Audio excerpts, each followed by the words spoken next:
Why you need passive income before you start big as an entrepreneur, coming up now. Hi, I'm Oliver, CIBS Executive MBA and Startup Coach at AskMeStartUp.com.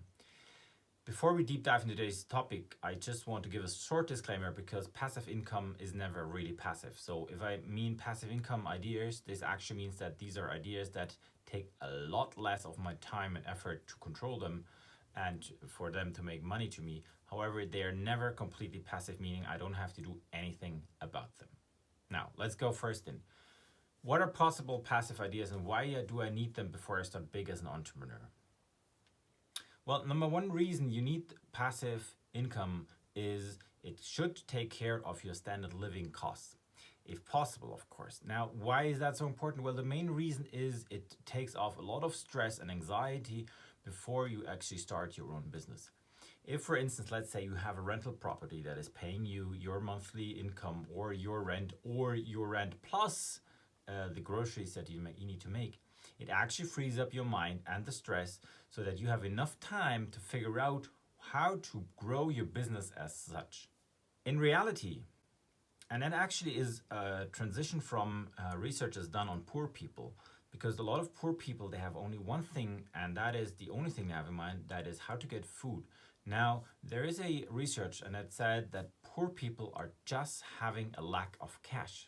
It's kind of absurd, right? But what it actually means is that those people are so focused on this one thing to get enough cash to buy food for today that they're actually not able to think about everything else.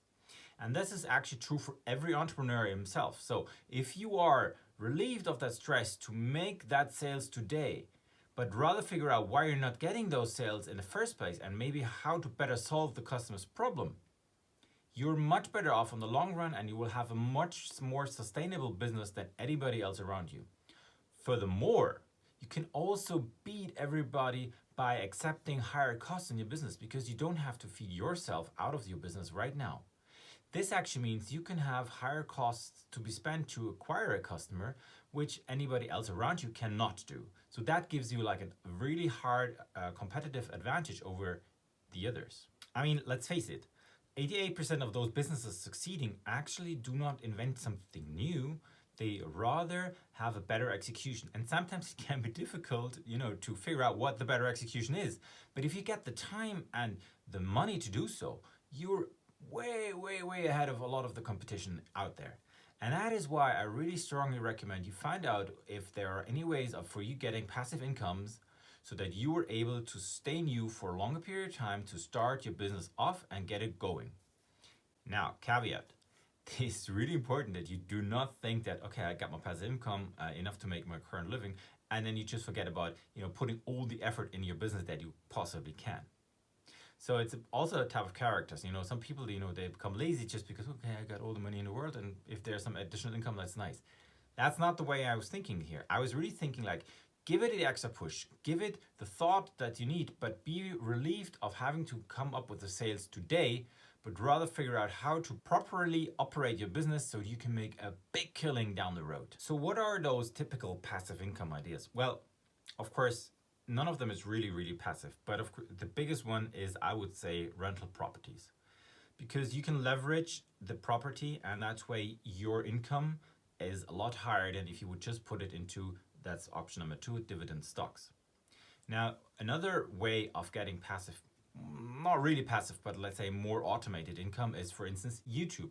I mean, if you're able to generate a channel that is creating ad revenue for you, that is a part of passive income, right? The next option would be to get a blog. I mean, blogs are out there for everyone else, and maybe you can find a way to, automate the process in such a way that people are writing, copywriting stuff for you, and you just have enough traffic to your website. Great, you're making a passive income there as well. Other parts or forms of passive income actually become into more what I would call intellectual property components. Now, this could be ranging from anywhere like getting or having a patent on something, a technology part, or an invention you've done that is unbelievably good and people are willing to pay for it, can happen very quickly, or having pieces of art, or maybe you've written the book.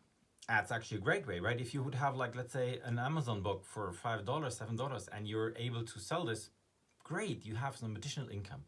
It's just not about the money or the absolute amount. It is about how much you need to feel less stress to get you thinking properly.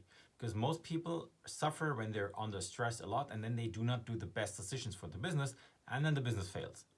Further down the road, what you actually want to do then is, of course, you want to grow that business. And once that business is growing, you want to take that money and put it into something that generates passive income for you as well. This way, because you never know where in the business cycle you're going to end up, your business will have to pivot one day, and you might not succeed in pivoting, but you at least have those passive incomes that actually will sustain your maybe now much more elevated standards of living, right? I want to give you like some real life examples. A good friend of mine, he's actually an investor into real estate properties. And so he bought like 10 flats. He then managed to sustain himself from those flats. Now he was not, feeling hungry anymore on the rental part, but he wanted to drive his energy into a more productive business. So he went out and founded 3 new companies at the same time. That's a lot of distraction and a lot of things to move around. But actually in reality, because he got very laid back, he said, I got all the income I need right now, so I want to push myself, I want to achieve something that I can really be proud of. He then pushed the next button and got into an HR business, an automated HR business, which is great. But the risk of starting something that he was not maybe totally familiar with, right? He would have not done if he would have not had the backup of this income. Let's assume you already have some form of passive income, regardless of the amount, right? You might want then to click on this video that's appearing right up here on this screen, because it will guide you through how to start a business from scratch. Or you use that video that actually leads you to 7 opportunities that are currently viable in this new business world. Thank you, and bye-bye.